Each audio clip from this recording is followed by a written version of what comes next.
Welcome back to the channel, guys. Today we are going to be looking at the Russia-Ukraine conflict. Ukraine has been able to push Russia back in a lot of places, and this has caused a lot of European countries to think about how they can increase their defense to prevent the conflict from spreading over to them. But before we get into the details, like the video and subscribe to the channel.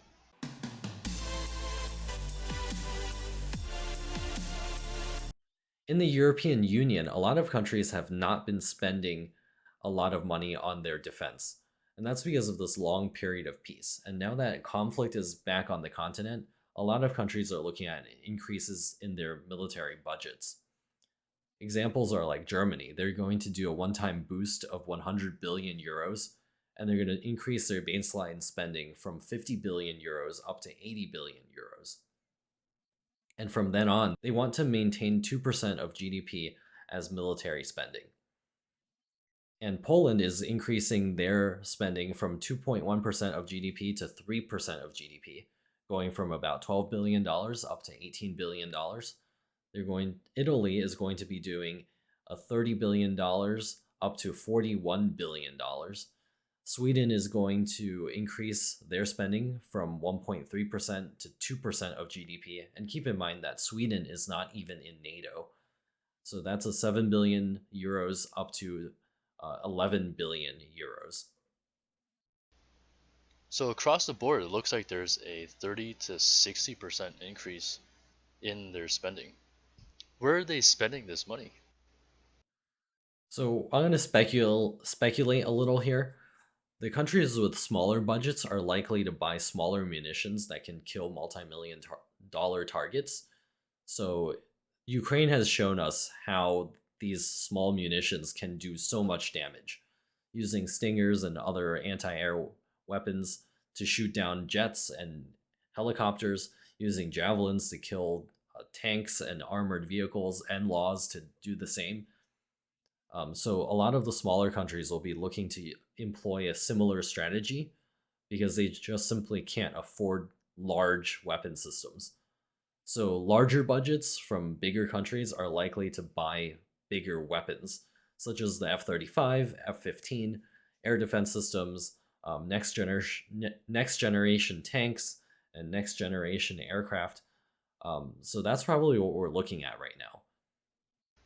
Well, what about the US? So the US has always liked to spend lots of money on military stuff. The US spends more than China, Russia, the UK, Germany, India, Japan, and South Korea combined on defense. So President Biden last year requested $753 billion for defense, but Congress this year, because of the whole Ukraine situation, actually approved $782 billion in spending. So that's a lot of money being spent on defense here. So all this spending is bound to affect the market in some way. As investors, what should we be looking out for? So I think we should be looking out for a lot of aerospace and defense stocks. Um, I want to focus in on an ETF because it's hard to put a finger on all of these companies, especially because a lot of them work with each other. Like somebody will make one component and ship it off to another company to get it manufactured, or some other company tax them all together to build a final product. So I'm going to look at XAR. It's an ETF and it holds companies in aerospace and defense.